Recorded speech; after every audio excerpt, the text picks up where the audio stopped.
Hi everyone, welcome to Sai Siva's kitchen. இது வரைக்கும் நம்ம சேனலை சப்ஸ்கிரைப் பண்ணாதவங்க நம்ம சேனலை சப்ஸ்கிரைப் பண்ணிக்கோங்க. பக்கத்தில் இருக்கிற பெல் பட்டனையும் மறக்காமல் கிளிக் பண்ணிடுங்க. இன்றைக்கி நம்ம சேனலில் என்ன பார்க்க போகிறோன்னு பார்த்தீங்கன்னா, ஆஃப்டர்நூன்லேருந்து நைட் விலாக் தான் பார்க்க போகிறோம். ஸோ லஞ்ச் ரெசிபிலேருந்து இன்றைக்கி நான் ஸ்டார்ட் பண்ண போகிறேன். செட்டிநாடு ஸ்டைல் முட்டைக்குழம்பு தான் நம்ம சேனலில் இன்றைக்கி பார்க்க போகிறோம். வாங்க பார்க்கலாம். ஃபஸ்ட்டு முட்டையை நல்லா அவிச்சு எடுத்துடலாம். முட்டை நல்லா வேகட்டும். வேகிறதுக்குள்ளே நம்ம அதுக்கு தேவையான மசாலாஸ் எல்லாத்தையும் வறுத்து எடுத்துடலாம். இப்போ மசாலாஸ் என்னென்ன தேவைங்கிறத பார்த்துடலாம் வாங்க. கிராம்பு 1, பட்டை 1, ஏலக்காய் 1, அதுக்கப்புறம் 1 டீஸ்பூன் கொத்தமல்லி, 1 டீஸ்பூன் மிளகு, 1 டீஸ்பூன் ஜீரகம், 1 டீஸ்பூன் சோம்பு, 7 மிளகா வத்தல் எடுத்துக்கோங்க. இப்போ முட்டை நல்லா வெந்துருச்சு. வெந்ததுக்கப்புறம் நான் அதை உரித்து எடுத்துக்கிட்டேன். இப்போ அந்த கடாயில் 3 டேபிள் ஸ்பூன் எண்ணெய் ஊற்றிக்கிட்டேன். எண்ணெய் நல்லா காயட்டும்.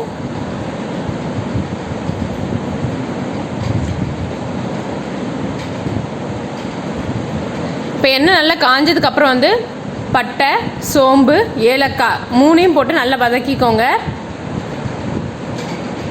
இது ஓரளவுக்கு நல்லா வதங்கினதுக்கப்புறம் நம்ம எடுத்து வச்சுருக்க மீதி உள்ள வறுக்கிறதுக்கு எடுத்து வச்ச மீதி உள்ள எல்லாத்தையும் உள்ளே போட்டு நல்லா வதக்கிக்கோங்க.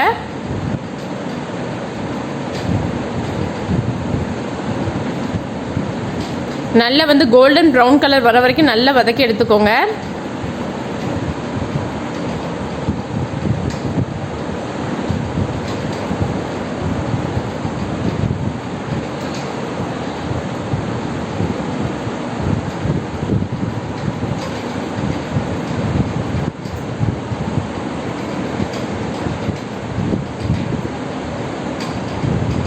இது ஓரளவுக்கு நல்லா வதங்கினதுக்கப்புறம் 3 டேபிள் ஸ்பூன் தேங்காய் துருவினதை போட்டுக்கோங்க. அதையும் போட்டு நல்லா வதக்கிக்கோங்க.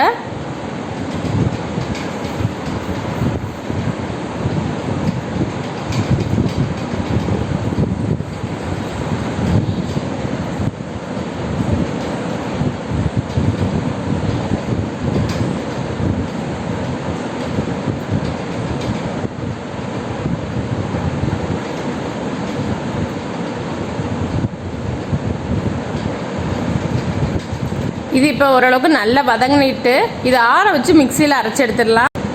இப்போ 2 டேபிள் ஸ்பூன் எண்ணெய் ஊற்றிக்கோங்க.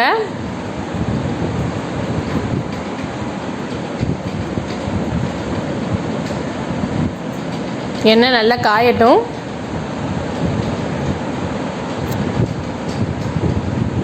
காஞ்சதுக்கப்புறம் 1 பட்டை போட்டிருக்கேன், 1 கிராம்பு, 1 ஏலக்காய். அதே மாதிரி 3மே ஒன்று ஒன்றா போட்டுக்கோங்க. போட்டு நல்லா வதக்கி எடுத்துக்கோங்க. இது ஓரளவுக்கு நல்லா வதங்கினதுக்கப்புறம் பெரிய வெங்காயம் நீளமாக நறுக்குனது 1 போட்டுக்கோங்க.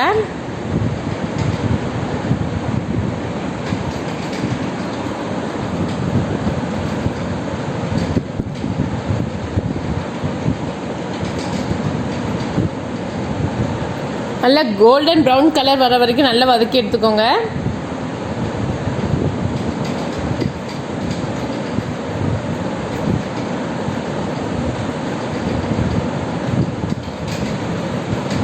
பாருங்க, இப்போ ஓரளவுக்கு நல்லா கோல்டன் ப்ரௌன் கலர் வந்ததுக்கப்புறம் கொஞ்சம் போல் கருவேப்பிலை போட்டுக்கோங்க.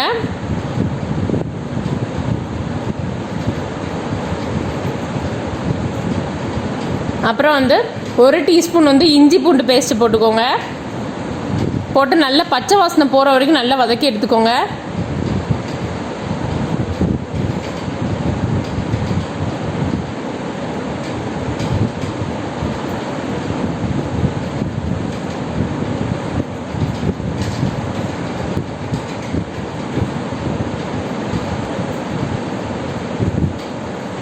அப்புறம் 1 தக்காளி போட்டுக்கோங்க.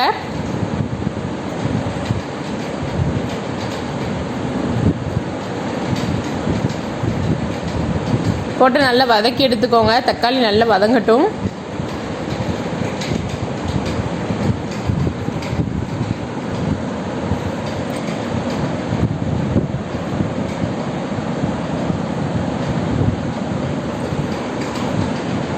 இப்போ வந்து தக்காளி நல்லா வதங்கிருச்சு. வதங்கினதுக்கப்புறம் வந்து நம்ம அரைச்சி வச்சிருந்த பேஸ்ட்டை வந்து உள்ளே ஆட் பண்ணிடலாம். ஆட் பண்ணிட்டு தேவையான அளவு உப்பு போட்டுக்கோங்க. போட்டுட்டு தண்ணி வந்து 1 கப் ஊற்றிக்கோங்க. ஊற்றிட்டு நல்லா மிக்ஸ் பண்ணிக்கோங்க. அந்த கிரேவி ஃபுல்லாக மிக்ஸ் ஆகிற வரைக்கும் நல்லா மிக்ஸ் பண்ணிக்கோங்க. இப்போ வந்து பச்சை ஸ்மெல் வந்து கம்ப்ளீட்டாக போகிற வரைக்கும் நல்லா வந்து அதை வதக்கி எடுத்துக்கோங்க.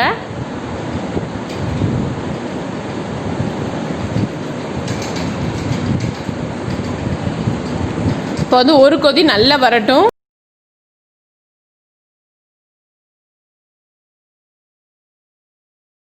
இப்போ வந்து ஒரு கொதி வந்ததுக்கப்புறம் வந்து நம்ம பாயில் பண்ணி எடுத்து வச்சுருக்க எக்கை வந்து கார்னர்ஸில் மட்டும் லைட்டாக கட் பண்ணிக்கோங்க. கட் பண்ணிட்டு உள்ளே போட்டுருங்க.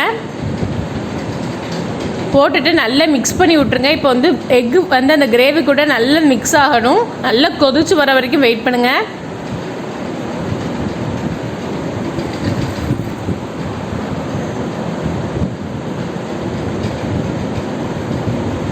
பாருங்கள், இப்போ வந்து ஓரளவுக்கு நல்லா கொதிச்சு வந்துட்டுருக்கு. கிரேவி வந்து முட்டைக்குள்ளே நல்லா ஓரளவுக்கு இறங்குறதுக்காக தான் நம்ம அந்த கார்னர்ஸை ஃபுல்லாக கட் பண்ணியிருக்கோம். பாருங்கள், இப்போ நல்லா தண்ணி வற்றி நல்லா கொதிச்சு வந்துருச்சு.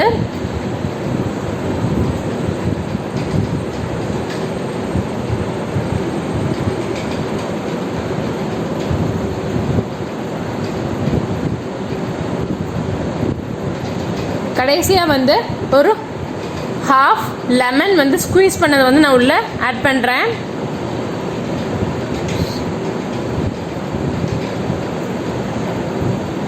லெமன் ஜூஸ் ஆட் பண்ணிட்டு ஒரு தடவை மிக்ஸ் பண்ணிக்கோங்க.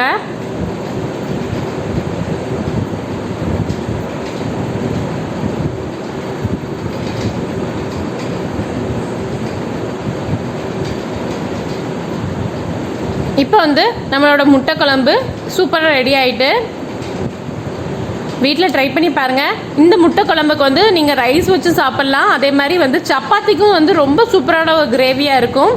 ஸோ நீங்கள் டிஃபனுக்கும் செஞ்சுக்கலாம், லஞ்சுக்கும் வந்து இதே குழம்பு வச்சுக்கலாம். வீட்டில் ட்ரை பண்ணி பாருங்கள். ட்ரை பண்ணி பார்த்துட்டு மறக்காமல் எப்படி இருக்குன்னு கமெண்ட் பண்ணுங்கள்.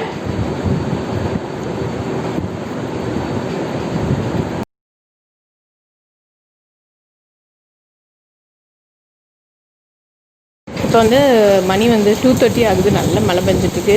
ரொம்ப வந்து வெயில் அடிக்கிறதுக்கு வந்து இந்த மாதிரி மழையை பார்க்கும்போது நம்மளுக்கு வந்து ரொம்ப சந்தோஷமாக இருக்குது.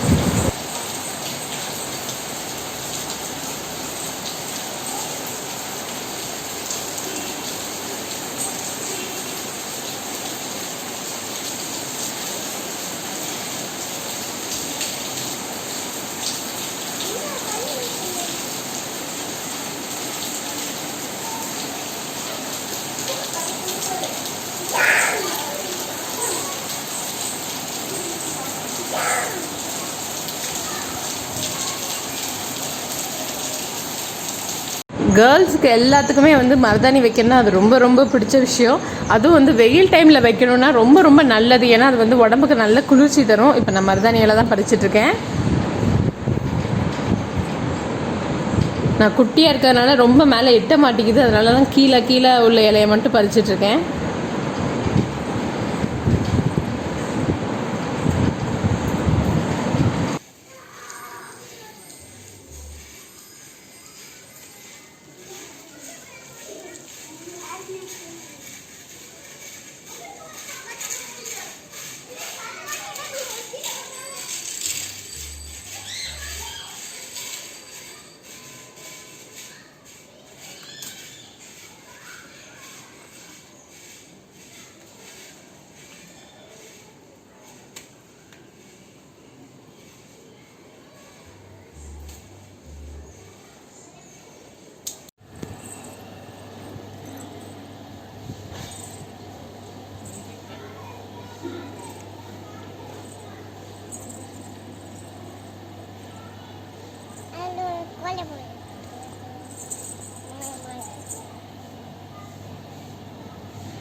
வெயில் டைமில் வந்து அடிக்கடி வந்து ஃப்ரூட் சாலட்ஸ் ஃப்ரூட் ஜூஸஸ்லாம் அடிக்கடி போட்டு குடிங்க. ஏன்னா உங்கள் ஸ்கின் டோனுக்கு ரொம்ப நல்லது, உங்கள் உடம்புக்கு ரொம்ப ரொம்ப நல்லது. இன்றைக்கி நான் திராட்சை ஜூஸ் தான் போட போகிறேன். ஃபஸ்ட்டு வந்து ஒரு தடவை மிக்சியில் லைட்டாக பீட் பண்ணி எடுத்துட்டேன். பீட் பண்ணி எடுத்ததுக்கப்புறம் வந்து இதில் இப்போ வந்து நான் வந்து 1 கப் தண்ணி ஆட் பண்ண போகிறேன். ஆட் பண்ணிட்டு மறுபடியும் நல்லா மிக்சியில் வந்து பீட் பண்ணி எடுத்துக்கலாம்.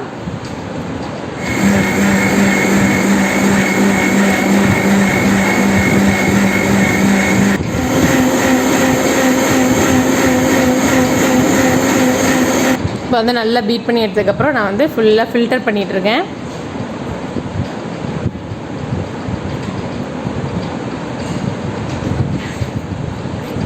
நம்மளோட கிரேப் ஜூஸ் இப்போ சூப்பராக ரெடி ஆகிட்டு. ஸோ ஈவினிங் வந்து டெய்லி வந்து நான் ஏதாவது ஒரு ஜூஸ் எடுத்துக்குவேன், இல்லை ஃப்ரூட் சாலட் எடுத்துக்குவேன். இப்போ வந்து மருதாணி இலையை வந்து ஃபுல்லாக வந்து உருவிட்டுருக்கேன்.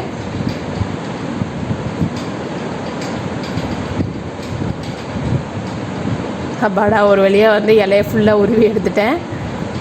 நியர்லி 1 hour ஆச்சு வந்து இலையை ஃபுல்லாக உருவி எடுக்கிறதுக்கு. ஏன்னா வந்து ஈரமாக இருக்குது மழை பெஞ்சதுனால. ஸோ இலை வந்து அவ்வளோ ஈஸியாக வரலை, மெதுவாக தான் எடுத்தேன்.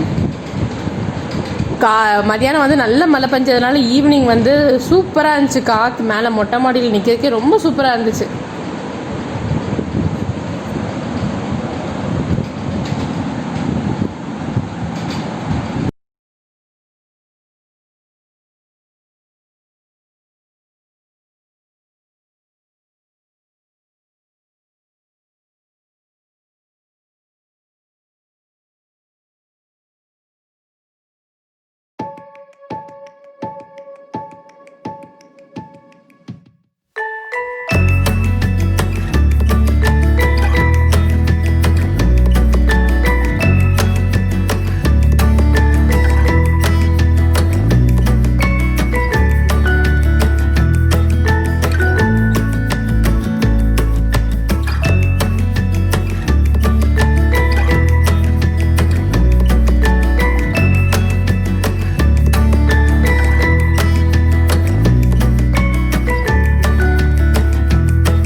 மருதாணி எனக்கு ரொம்ப சூப்பராக பிடிச்சிருக்கு பாருங்கள்.